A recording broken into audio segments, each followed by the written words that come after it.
Good afternoon, everyone, and welcome to this session of the Government Operations and Fiscal Policy Committee. We have two items. They are related on our agenda today. First, we're going to go over an overview of the recommended FY25 to 30 Capital Improvements Program and other CIP assumptions.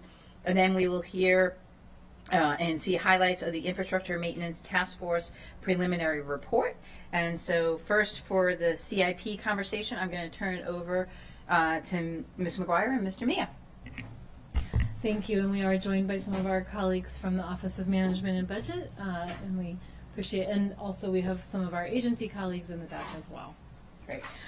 So we are just going to walk through a brief overview of the executive's recommended FY25 to 30 Capital Improvements Program and other CIP assumptions. Really just trying to focus on giving a picture of the expenditure and revenue assumptions and sort of what the overarching path looks like lying ahead for the Council in your review of the CIP coming up.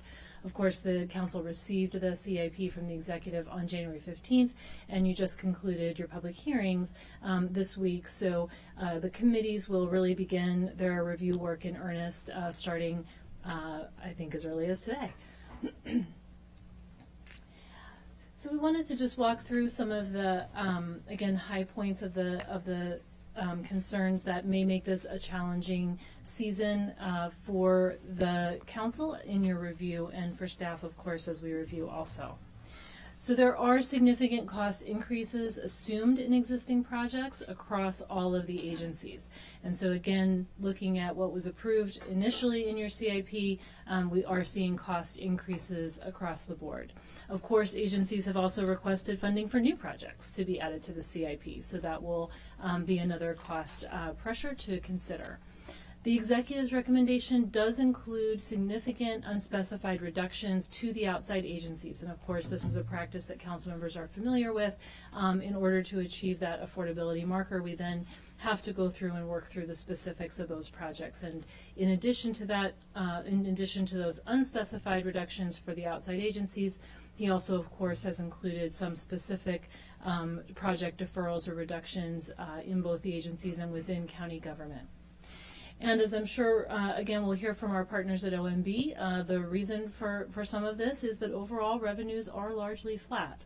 There is some modest growth over the 6-year period, but there are significant challenges in the first 4 years of the CIP, which again sort of presents that year-by-year challenge of where and when those revenues will be.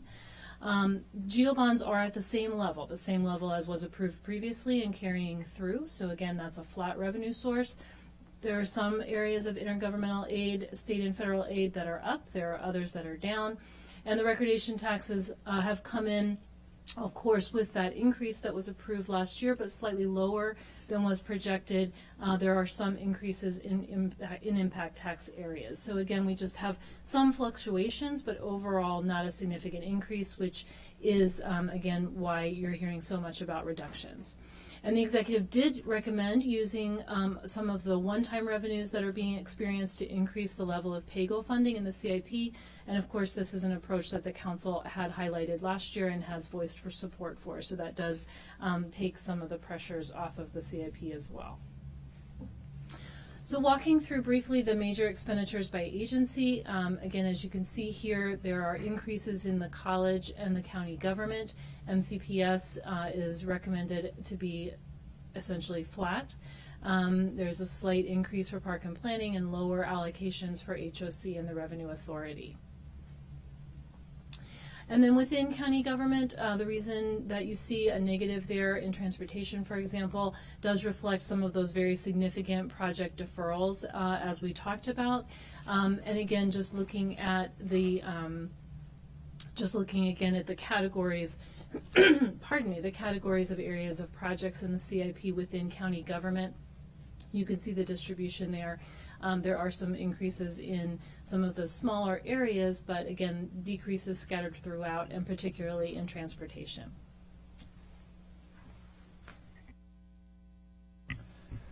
All right, so based on what you've heard, we've put together a very, very initial gap chart, and I want to emphasize this is a work in progress. and there's a lot of assumptions built into this. But I'll try to walk the committee through it briefly, and so you'll get a sense of the where we are. And we've divided the chart into a few different sections. The first section is called macro assumptions, and in this case, unlike past years, we don't have any adjustments here at the moment. You may recall that in past years, the executive has recommended different spending affordability guidelines.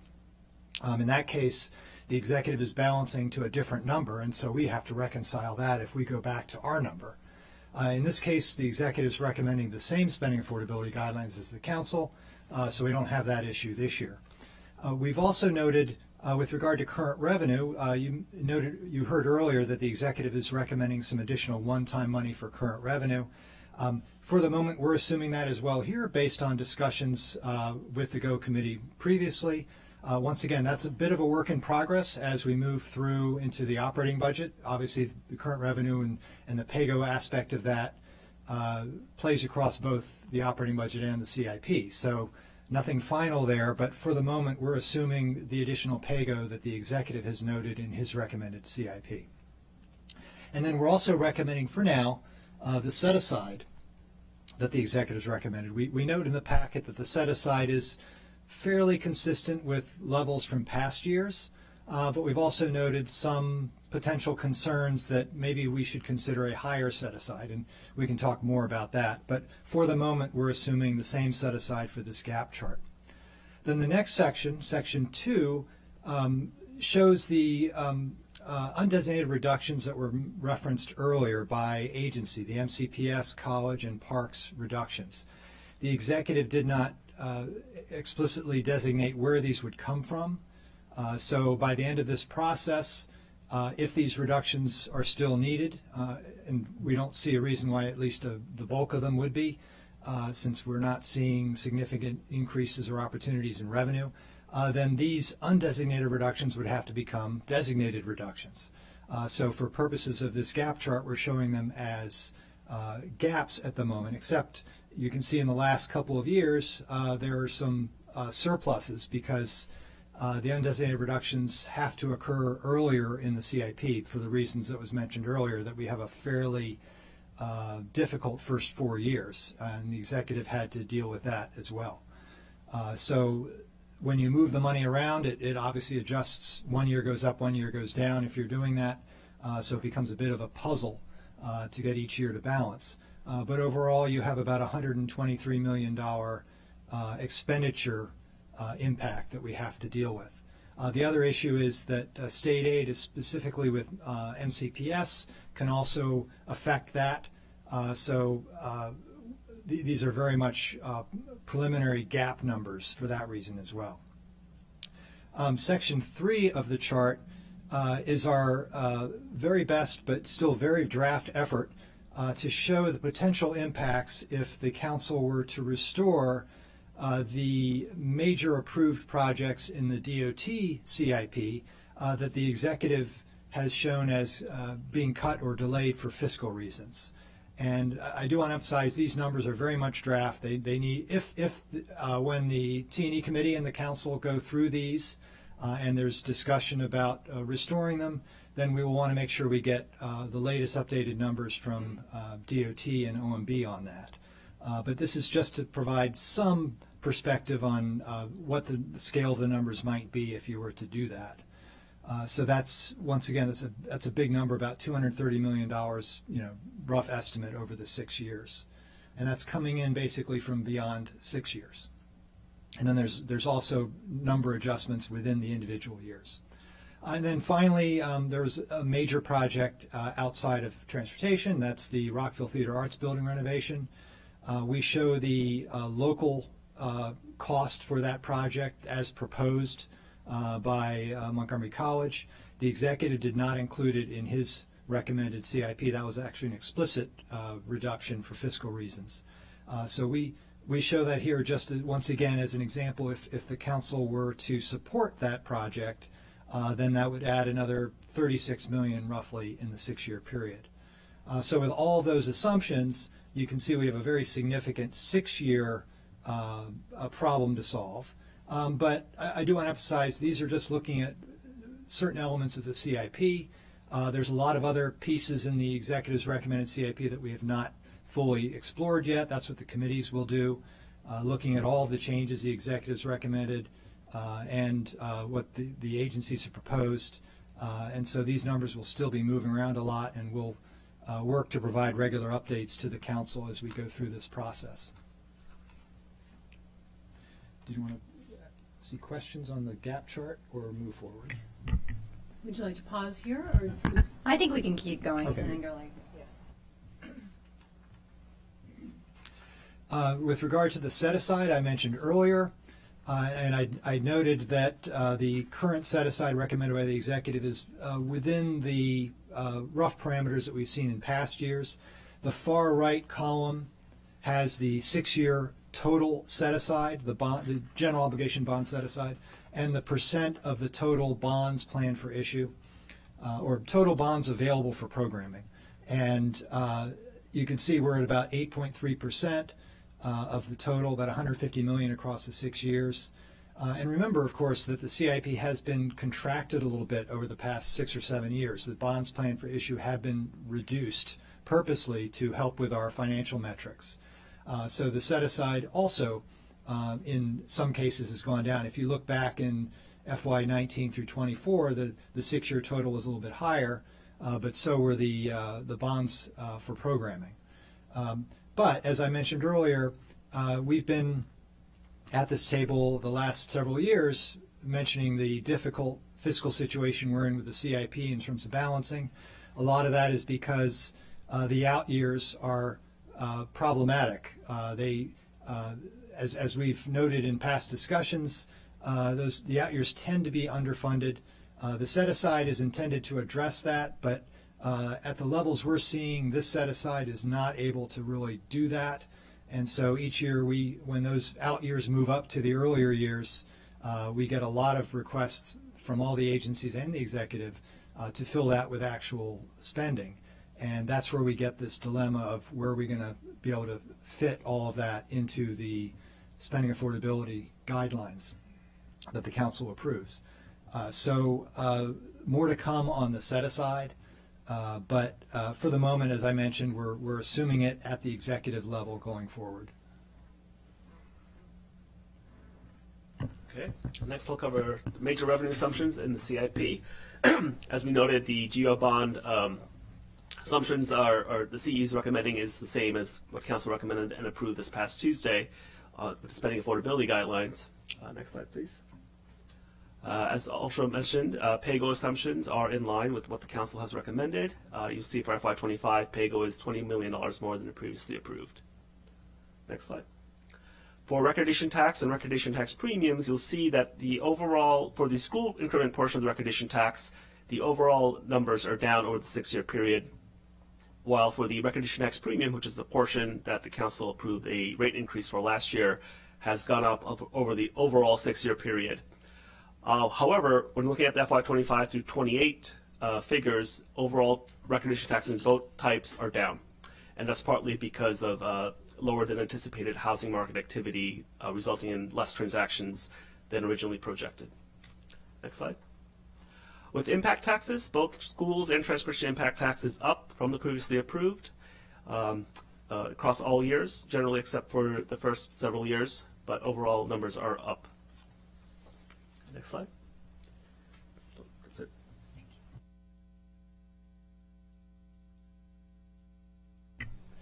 School construction aid is such a significant number. We do reflect it in this macro discussion. And we did see significant increases in school construction or state aid for school construction in recent CIPs. Unfortunately, it's come along with increases in costs for projects in the school CIP. So it's helped us keep doing the things we've been hoping to do, but it has not helped us really accelerate the work that we wanted to do. And the other complication with this is we are seeing the Build to Learn program, which is the reason for the expansion in school construction aid, basically trailing off and will be fully awarded or fully allocated to Montgomery County Public Schools by the end of the 6 years. And right now there is no successor program to offset that reduction. So we'd be back to the traditional state aid program, which historically we've gotten 35, 40 million, 50 million a year. And with the volume of projects and costs of projects we have, unless that program is substantially increased statewide, we could see some significant delays in the receipt of that state aid for our eligible projects. Unless, like I mentioned, the state does either address that on the traditional side or if it comes up with some other successor program for Built to Learn. On the current revenue side, you are seeing increases here. We mentioned earlier on the PAYGO side of that, but the executive is also recommending increases in current revenue, basically taking advantage of some one-time resources to try to fill some gaps in the CIP. So you do see a big bump there, but even with that, we are seeing an overall significant fiscal challenge in the CIP going forward. And we will have to balance, obviously, the bonds, but on the current revenue side, the council will have to balance that when it goes into the operating budget and decides where those current revenue dollars, whether they're one-time or ongoing, are best to be used. So that's really our overview of the revenues and expenditures. I'm happy to discuss more. I know our colleagues at OMB wish to make a remark as well, if that's okay. Yep, turn it over to you. Great, thank you. This is Rachel Silberman with the Office of Management and Budget, and I just sort of wanted to underscore a few points that council staff has made for you. As you've heard, costs are up countywide, in addition to the costs that are experiencing by our agency partners, and so that put real pressure on putting together the recommended CIP that you have received, and part of that is the COVID pressures continuing. In addition to that, the county executive did remain within the spending affordability guidelines, which are down from their peak in 2018, and the buying power of those general obligation bonds have eroded over time, particularly in the context of COVID. So that's been a continuing challenge, and also one that you'll see, for example, in the discussion that you'll have immediately after this in terms of our ability to address the backlogs in our maintenance projects. And so those are two really important points. In addition to that, our revenues are down, particularly in the first 4 years, which is where the greatest pressure was in terms of demands, not just from county government, from the outside agencies as well. And the school system in particular is a continuing challenge with the front-loaded nature of their request. They requested orders of magnitude more in the early years than what had been programmed previously, and so that creates a problem because we don't reserve the capacity in the later years of the CIP. Those higher programmed years move out, and then we have not reserved capacity, and so we do tend to program that capacity for other important county priorities that the council and the county executive share, such as transportation, and then when the request comes back, we have to push those transportation projects out. And I don't believe that council staff went over this with you, but there is a table in the packet that kind of outlines the new projects that were added in the county government section, and those are very limited in this recommended budget, and they are very, very much constrained to those projects that he was able to put forward with the advantage of spending those one-time current revenue resources, which I know is a priority that the council shares. So that is really what has shaped the budget that you all have before you today. Thanks. Great. Thank you very much. Thank you for this overview. So I guess we were here last year too, and we were able to close the gap last year. I'm not necessarily as optimistic given the options we have before us. So I guess maybe this is a question for OMB and Ms. Silberman. What is the plan moving forward, and how more long-term can we be addressing this situation? The county executive is very interested in exploring ways to increase the resources that are available to support the capital improvement program. We are very tied right now in terms of what can be addressed, and so that's a continuing challenge that I know the county executive branch would really like to address. In addition to that, in order to really make progress, I think on the structural issues that we have, we need to find a way either to reserve capacity in the outer years to support some of those pressures in the Montgomery County Public Schools budget that are not programmed, or to find a way to program those expenditures so that what we have reserved in the capital budget better reflects the needs that we anticipate coming from the school system. I think we have to start these. I mean, I know we have continued these conversations, but it seems that the hole we're digging for ourselves keeps getting deeper each year. And so, Council President Friedson? Thank you. A couple of things. One, the challenge, like last year, the way that we filled the gap was that we increased recreation taxes. And there was general agreement that there's a reasonable approach to do that. There were slight differences, I think, on exactly how much we should do or what it should cover. Ultimately we landed with a consensus where we did. But it does show that the strength of the market is really what's dictating here. Ultimately you can't get blood out of a turnip, and we increase recordation taxes, but we're not seeing a healthy real estate market, and as a result we don't have the revenues that we thought we would have or were hoping to have, which has always been a concern of mine, and something that I think we need to be mindful as we talk about these issues moving forward. I do think we set unrealistic expectations. I also think that we have to prioritize.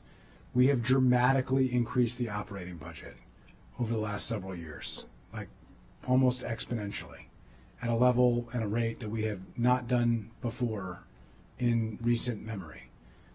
It's hard to do that with the capital budget too. And so at a certain point, we're going to have to make choices. Do we want to increase the operating budget services side of the budget, or do we want to focus on building things like schools and libraries and recreation centers and transportation projects? It's very hard to do both.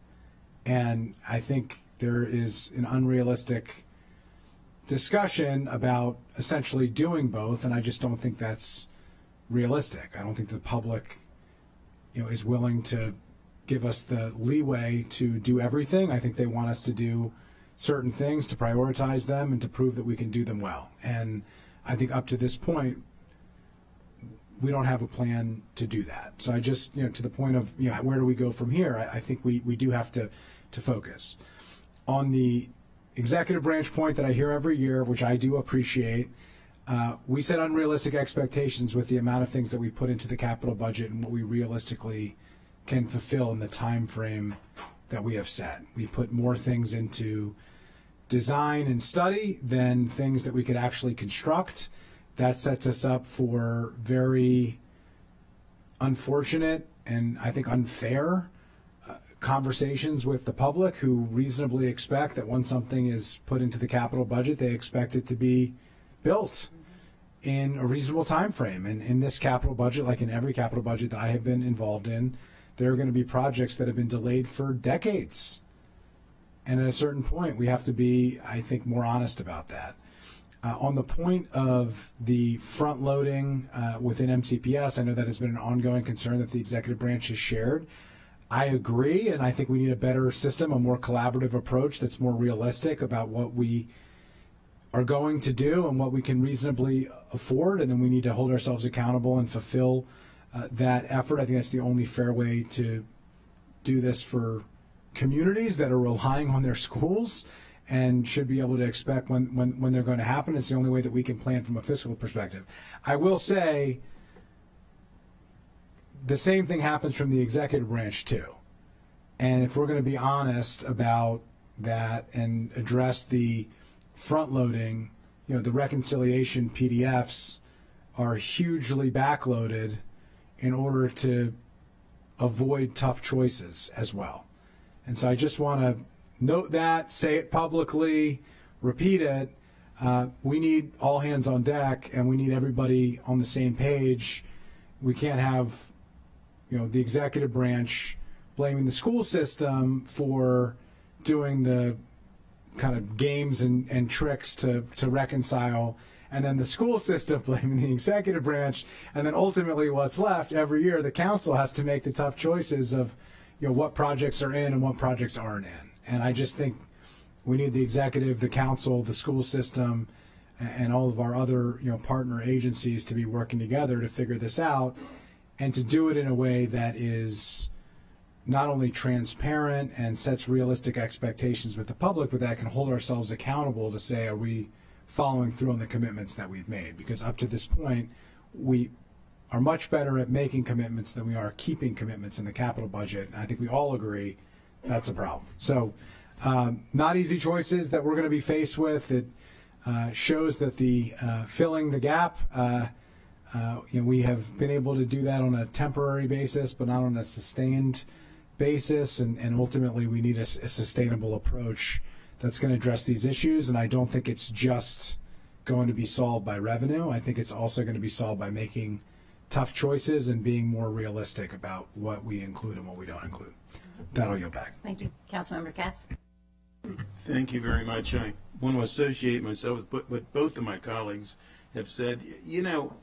The recordation tax, we said it in the very beginning, it's perhaps one of the, if not the most volatile tax that we're going to have. And you can't sustain yourself on a volatile tax. You can, and to the council president's point, we do a lot of finger pointing. It's easier to say, sure, we're going to do that. It's another problem to figure out how you're going to do that. And we don't do as much discussion on the how. And you've heard me say many times, when I was in retail, I always thought that the money in my register was the money I had. Until I got it, it wasn't there. People can promise, but it wasn't there. So everything we're touching is expensive. There's not one thing that's not. And it's just gotten that much more. I don't care whether it's building or food or whatever else we're doing. But we do need to have the discussions about, and we say from at times, these are new things that we're going to be building. In many cases, they're not. A school, it's a new school, but it's the same school, the same students were there. We've torn down a school and built something back in its place for the same school. The other night, when we had the public hearing on the CIP, and there was many discussions about especially schools, but one of the things that got to me is they talked about Wooten High School, and it was unsafe for people in wheelchairs in Wooten High School. That shouldn't even, to me, that shouldn't even be a CIP. That should be a maintenance issue. We should be making certain that every one of our students is in a safe situation. And we have to do more of that. And I understand it takes money, but when you're dealing with safety like that, money really has to take a secondary spot. So we do have the difficult discussions. We do have the difficult decisions. I know this president and vice president of the county council are going to solve these very easily for us. I mean, I know, and so we're going to have to get there, and we will. Thank you very much, ma'am. Thank you, Councilmember Katz. I'm not sure there's much more to say upon this.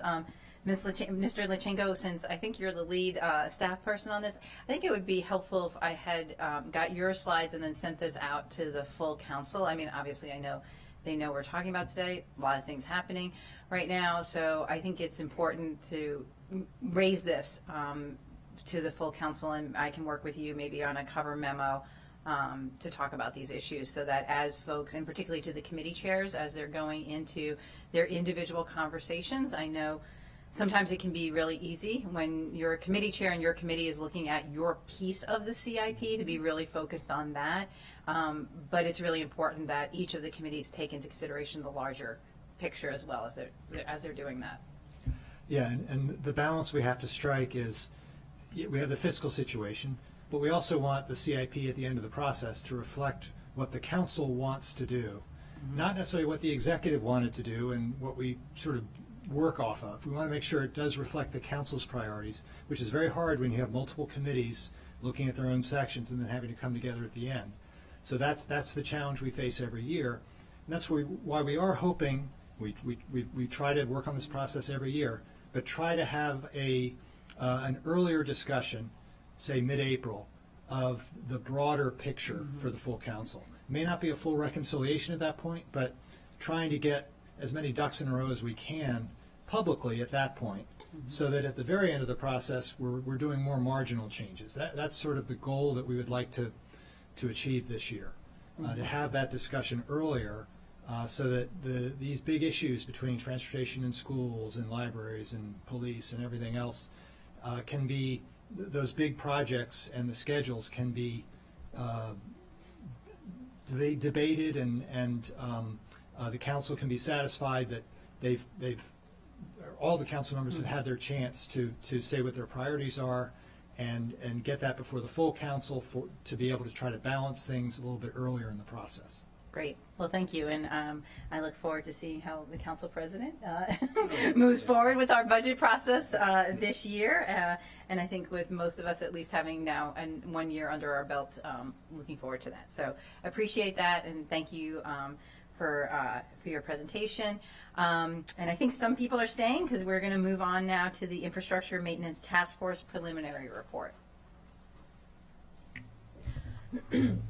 Thank you. And yes, we do have representatives from our partner agencies across all the county departments, county agencies joining us for this discussion.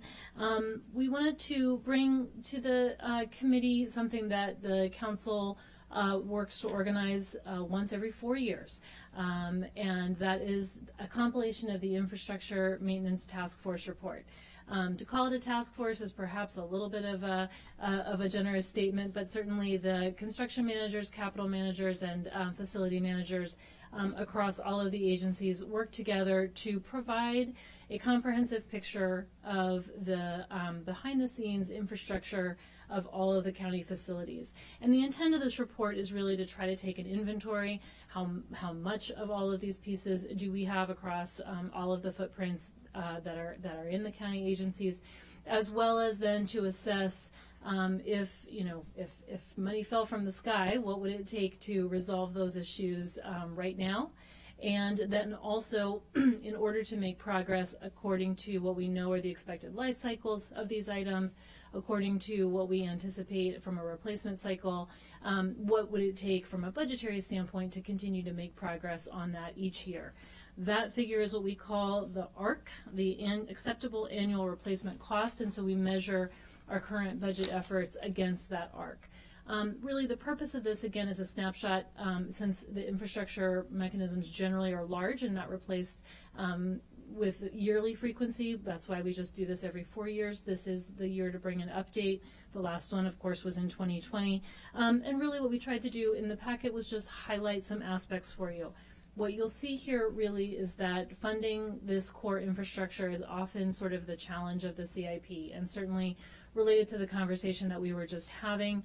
It's that tension between when we do need new individual projects, new county asset facilities, or significant renovations to buildings. How do we then balance those large investments with an ongoing investment to the undercurrent of aging infrastructure that is needed to support our assets overall? It's not an easy question. It's not one I have the answer to, but it is again, it is that tension of the CIP funding every year. The report is organized into categories that both mirror and also are more detailed than the CIP itself. Certainly HVAC is a project that we know the agencies have, and you'll see that here. What you'll also see in here is a lot of other detailed pieces that may fall into different projects or be part of different overarching projects. Again, this is a report that is useful to keep track of in the details, but really for the council is more useful in the broad strokes. It allows you to see, where are the problematic areas across agencies, and unfortunately HVAC is one of them, and it's an easy one that I think folks know has become more and more expensive in recent years, and again is also just one of those core systems that every building has, and therefore every building ultimately will need a new one. Roofs is another challenging area for us across the county as well. Some of the areas are common, and of course some agencies have their own unique infrastructure as well. But in general, what we find is that there are not areas of where the ARC is over 10 million, where we would need that level of annual effort. There is no project where the ARC is that high, where we are funding it at over 60% of the annual replacement cost that would be required by this formula. And again, the implications of that really vary. Many things can be extended. Certainly the agencies and the folks behind me can speak much more specifically to this. The agencies are very good at extending the life of the buildings, and our operating maintenance side of this report comes into play there as well, and we'll talk more about that when we get closer to the operating budget. But again, the impact really does vary in terms of what kind of tax that takes on the resources that are needed to continue its extended lifespan. So that's the overview of this report. Again, just drawing a little bit of a light on the hidden infrastructure. And again, we have many agency representatives here to participate in any discussion or questions that the committee has. Great. Director Dice, or anyone else wanted to come down and speak to anything specific? You seemed eager. Either that or he was leaving. Yes.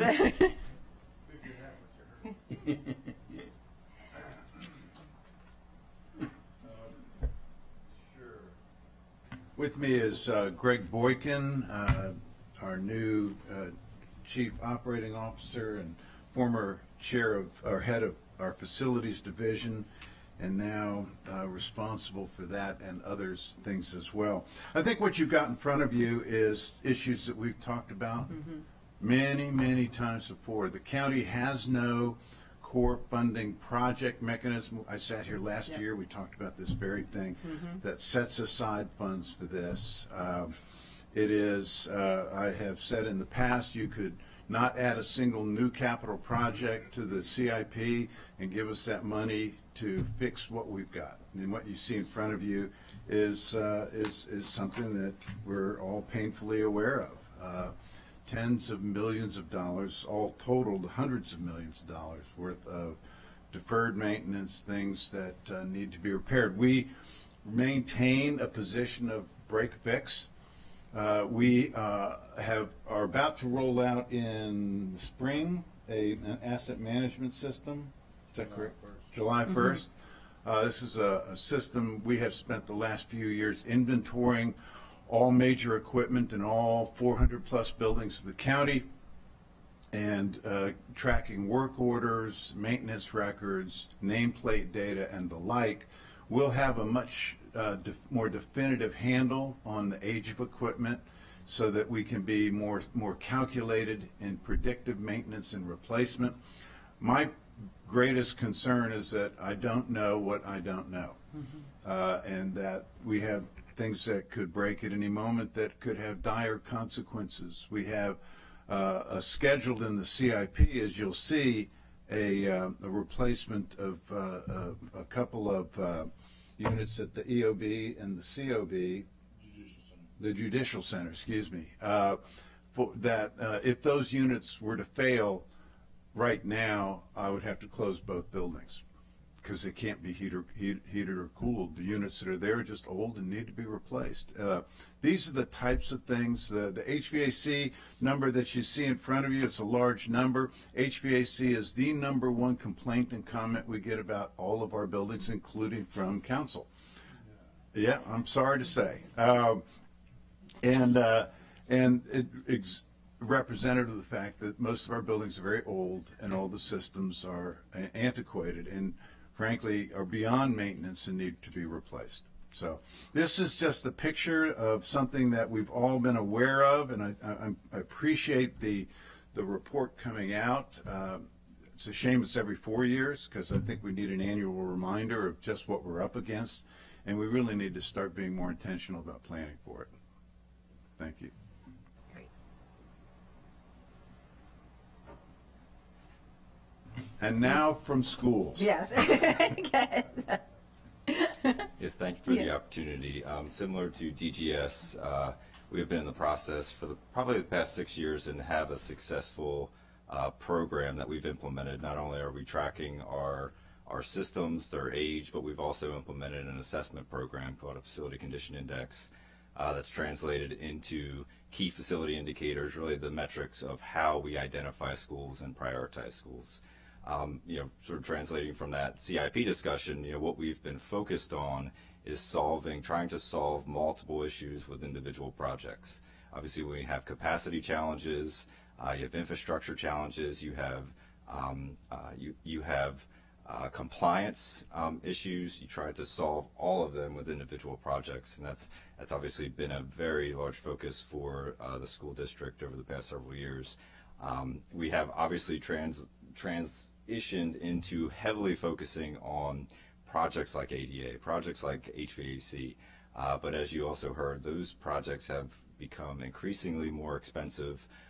So all the assessment data that we've had for the past several years that identified, our backlog has exponentially grown because of the cost of replacement over the years. But it's something that we are very focused on and track on an annual basis, and we've really focused on trying to make this a transparent process. We're working to have work orders be visible by our families, our staff members, so really everyone understands where we are and where we're headed from an overall infrastructure perspective. Yeah, glad to hear that. I think the more information, especially to the families, is really important and will be incredibly useful. DOT. Thank you. Emma Belan, Deputy Director of DOT. I'll just to re-echo what both David and Seth had spoke about. One of the most visible things to all of our residents, and I know you hear constantly about, is the condition of our roadways, the paving conditions. Maybe about 10 years ago or so, DOT went to a pavement management system where we go out and assess the condition of the pavement and try to maximize the use of the dollars to try to keep what's in good shape and not let them deteriorate where they have to be rebuilt. But we are way behind the curve. The councils and the executives of the past 16 years have invested a lot more money, have increased those amounts to roadway maintenance, but there are so many other aspects, our traffic signals, the guardrails, the street lights. There's a lot of equipment out there that is exceeding their useful life. I believe you are all around, whether you were on the council or not, the example of the catastrophic failure of the signal system back around 2010, because it went unaddressed for a number of years to the point that it fell apart, and that was pretty crappy couple of days there for a while we worked to then take a couple of years to get a new system put in place. So, we experience the same issues of all of those traffic infrastructure and roadway infrastructure. The storm drains, another example of that. So. I just wanted to add, you will see that in the county executive's recommendation, there are modest inflationary increases to a number of level of effort projects where we were able to accommodate those.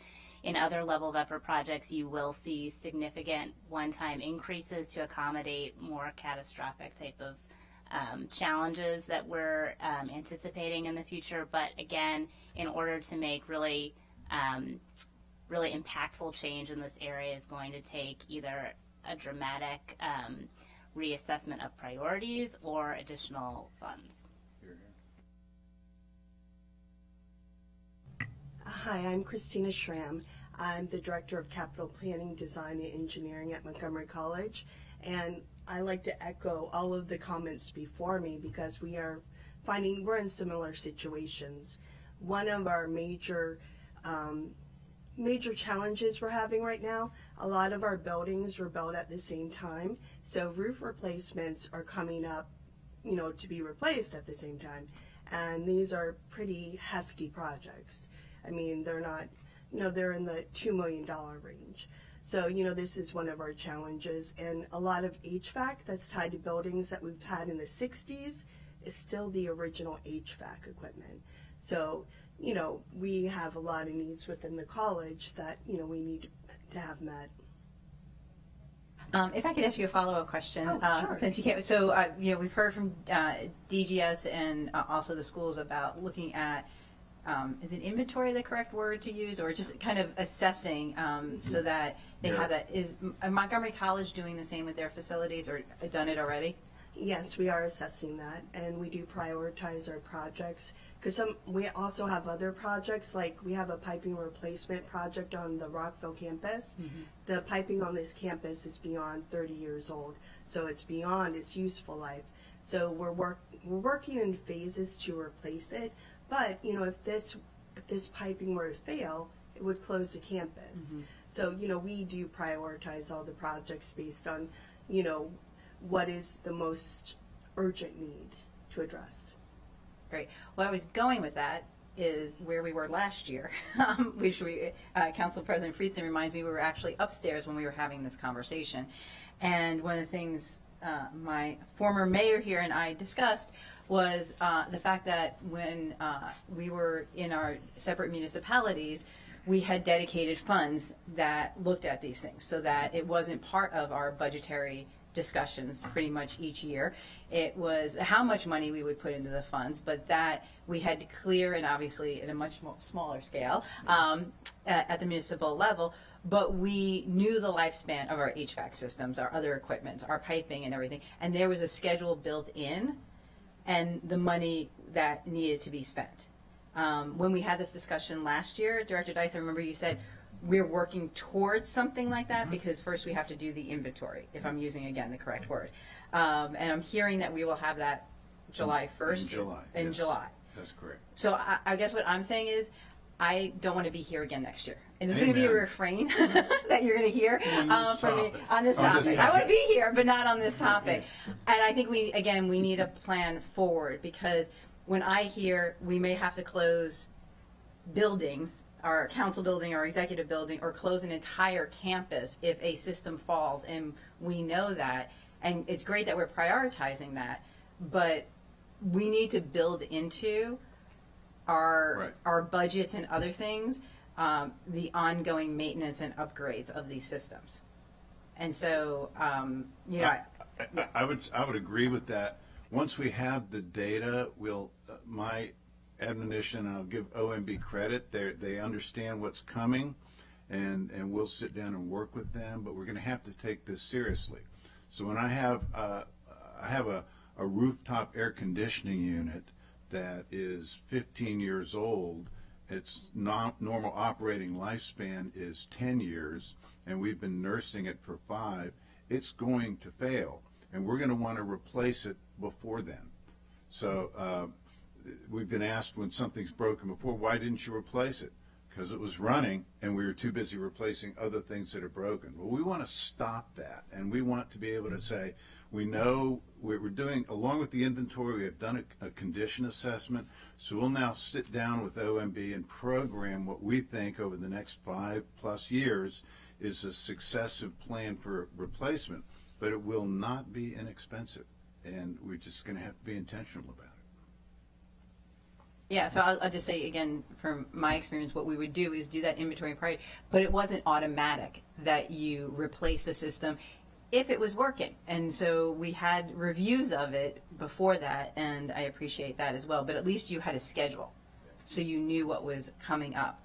And I know this group, and I appreciate, I know Ms. McGuire says it's not quite a task force. I appreciate everyone's work, people working together to put together this report. And I don't know if this is exactly the group of folks, but maybe you all can report back to me that once we have this for our general services, that this group work together to actually put together a plan and a recommendation to this committee on how we're moving forward on this. And, it sounds like DGS, you're already working with OMB and looking at this, but, I'd like to say maybe sometime in the fall, if you're getting that in July, maybe later in the fall, we come back together and we figure out, okay, where we are in enough time before we're here again next February. Ms. Adams, did you want to say something? You look Just one point, and this is, I think, going back to that first conversation. You know, we've actually done that. We've mapped out individual projects that need to be replaced. That translates into the capital improvements program. We've seen significant reductions, and I'm not sure if that's similar to the front-loaded portions, but you know, systemic parts of HVAC have been reduced significantly year after year. And what that means is that translates into higher operating dollar costs, emergency replacements, emergency repairs. So without a focus on the capital side of replacing and sticking to those cycles, we'll never catch up on that operating side as well. So I just wanted to highlight that from the earlier conversation as well. Thank you. I appreciate that. My colleagues, anything? No? Let me just say, first off, you said it all. We need to make certain that we do have replacement funds. I mean, we can pretend that we're saving money by not fixing something. We're not saving anything. We're costing ourselves. And HVAC and roofs and everything else are kind of necessary for schools and every other building. And we just have to make certain that we are doing it the right way. And while you're here, could you fix the the heat and air conditioner? I mean, I noticed that you weren't doing anything. Could you please do that? It's constant. And when somebody, and I don't have to tell you, for the schools, when somebody says my air conditioning isn't working and it's 100 degrees out, we get complaints, but we get that many more complaints because people are, that much more uncomfortable. So I thank you for what you're doing, but we do have to do it in a better way. We really do. Thank you. Council President Friedson. Yeah, thank you. I just acknowledgement to Marilyn Praisner, who championed these reports, and like her, I keep a copy of this report on my desk and review it. And it's important. I mean, when we talk about the blocking and tackling of local government, the basic functions, our facilities, our maintenance of those facilities, taking care of the things that we have are really at the core of that. That's true of our outside agencies. That's true of county government. And, to the point previously, I think we have to be honest about that too. Our first job is to be stewards of what we've got. And before we build shiny new things, we need to make sure that we're taking care of the things that we have so that we deserve to have nice things, and that we have the trust and faith of the community to be able to build and maintain those things. It's not good enough to do a ribbon cutting. We have to be able to sustain the quality of the facilities where our hardworking folks go to every day for work, where our residents receive services every day. And I think that's incumbent upon all of us. So thanks for this effort. I'd love for it to be an annual report as well. That was mentioned in the beginning. I'm not sure how practical that would be, but it may be something for us to look at of maybe biannual as opposed to quadrennial. Might be something for us to look at moving forward. I think we have to get a sense of the practicality of that and the amount of work that goes into a report like this, but that might be something for us to follow up on so that we can tie it to the capital budget, which is something that we do every 2 years, and we can really think through, the maintenance of the facilities as well as the, construction of the facilities and the major capital improvements of those facilities. So just, something for us to, talk about when we are back here next year, since unless something dramatic happens, I fully expect to be back here next year, and I sure hope I'm here with colleagues as well. So thank you. Thank you very much. And I do want to say thank you to each and every one of you. I know this is, you working on these issues is not, as we said, the glamorous things. It's not the new projects, and it's really important work. So I appreciate all the work on this and look forward to working with you all in the future. So thank you very much. And thank you, Ms. McGuire, and we will see you soon. Yeah. We're adjourned.